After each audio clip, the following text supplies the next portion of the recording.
দুধমান কচু রান্না করব, এই জন্য গরম পানি দিয়েছি। এই যে কচুটা সিদ্ধ দিই, এই যে শাকটা একটু সিদ্ধ করে নেব। আমার ডাইরেক্ট খাওয়া যাবে না তো, এই জন্য হালকা সিদ্ধ করে ফেলেছি।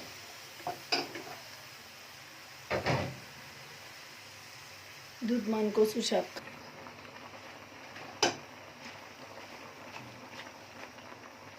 তিনটা ডাটা বাবা আমার কড়াইতে ধরছে না, অনেক বড় বড়।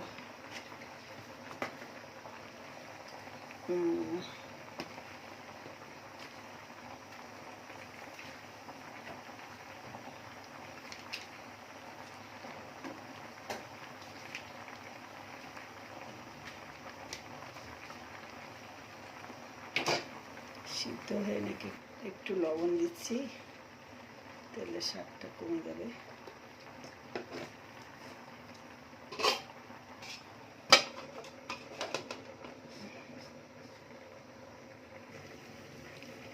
এই যে শাকটা সিদ্ধ হয়ে গেছে, এখন পানি ফেলে দিয়ে তারপরে রান্না করব সুন্দর করে।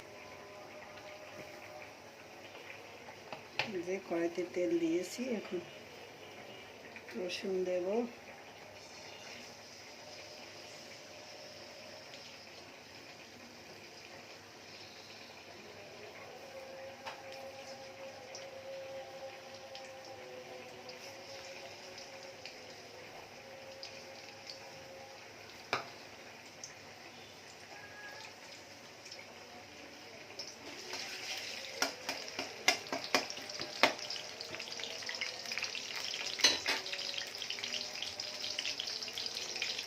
রসুনটা হালকা ভাজা ভাজা হয়ে গেছে, এখন ঝালগুলা দিয়ে, অনেকগুলা ঝাল দিয়েছি, ঝাল ঝাল করে রান্না করবো।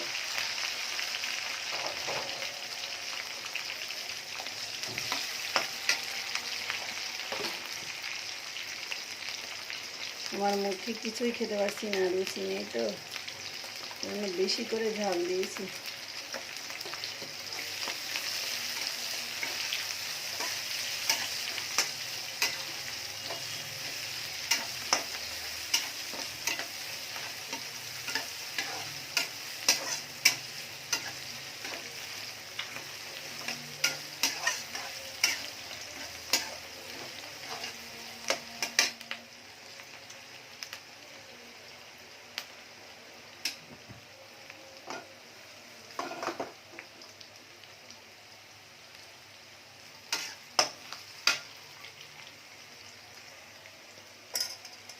এখন চিংড়ি মাছগুলো দিয়ে দেবো। এই যে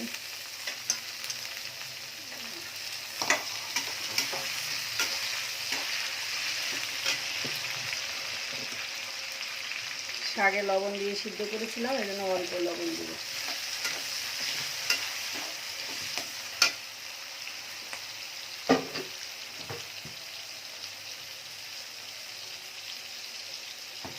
সামান্য হলুদ।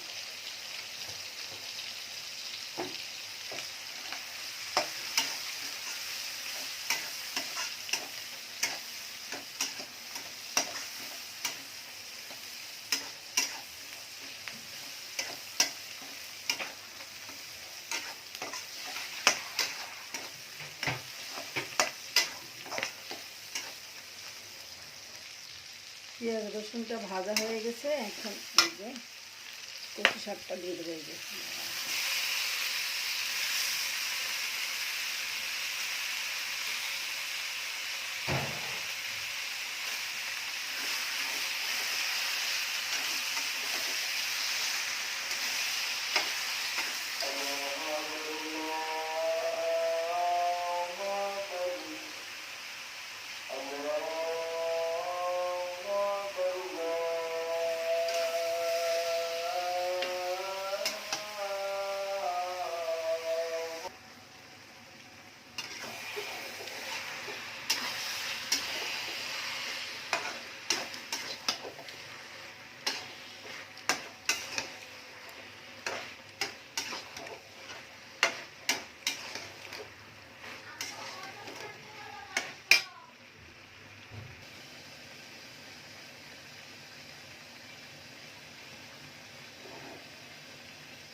এই যে কচু শাকটা রান্না শেষ, একটুখানি গোলমরিচের গুঁড়ো দেবো সেন্টের জন্য, জাস্ট আমার খুব ভালো লাগে সেন্ট গোলমরিচের, এই জন্য একটু দিলাম বাস।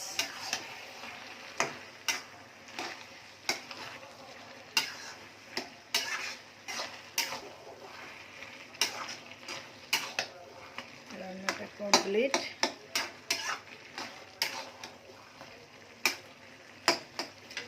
সামান্য একটু লবণ লাগবে মনে হয়।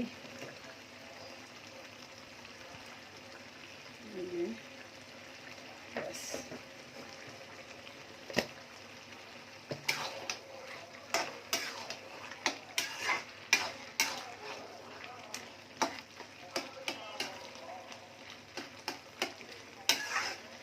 এই কচু শাক বড় মাছ দিয়ে রান্না করেও খাওয়া যায়, ট্যাংরা মাছ দিয়ে বেশি মজা লাগে আস্তে আস্তে করে রান্না করলে। আমি তো চিংড়ি মাছ দিয়ে করলাম, এই জন্য একটু ভেঙে ভেঙে দিয়েছি বাস।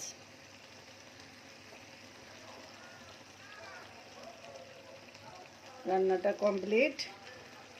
সবাই ভালো থাকবেন, আমাদের জন্য দোয়া করবে। কচু শাকটা ভাগ হয়ে গেছে, এটা আমার, এটা মামির জন্য, এটা আন্টির জন্য। আমাদের নিচ থেকে কেটে রান্না করছি, সবাই ভাগ করে খাচ্ছি।